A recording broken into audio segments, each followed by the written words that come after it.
سلمان مراد deputy mayor Karachi, انہوں نے مزید کیا گفتگو کی آپ کو سنواتے ہیں۔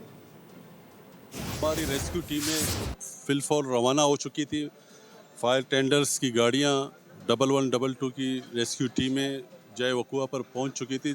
10 منٹ ڈیلے ہوا ہے کیونکہ کنجسٹڈ ایریا ہے، لوگوں کا رش تھا، تو اس وجہ سے آپریشن پیریڈ میں تھوڑا ڈیلے ہوا اور ابھی 60% آگ کو کنٹرول کر لیا گیا ہے۔ ابھی آپریشن جاری ہے، 40% اس پر بھی ہم انشاءاللہ کام کر رہے ہیں۔ تو جیسے ہی یہ آگ کو کنٹرول کر لیا جائے گا، پھر اس کے بعد کولنگ کا سسٹم ہے، اس کے کولنگ سسٹم کے بعد پھر ہمارے فائر فائٹر اور 1122 کی ٹیمیں جا کے ریسرچ کریں گے۔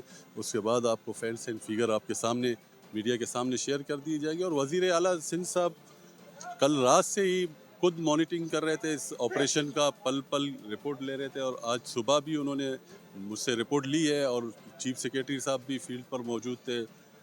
کمشنر کراچی صاحب کو انہوں نے ہدایت دے دی ہے کہ جیسے ہی آپریشن کلیئر ہو جائے اس کے بعد آپ ان کی رپورٹ بنا کر جس کی بھی نیگلیسی ہوگی اس کو سزا دی جائے گی۔ یہ بہت بڑا ثانیہ ہے کراچی کے لیے، اور ہمیں یہ بچے، یہ شہری ہمارے ہی بچے، ہمیں جتنی ان کی لواحقین کو دکھ ہے اتنا ہمیں بھی ہے۔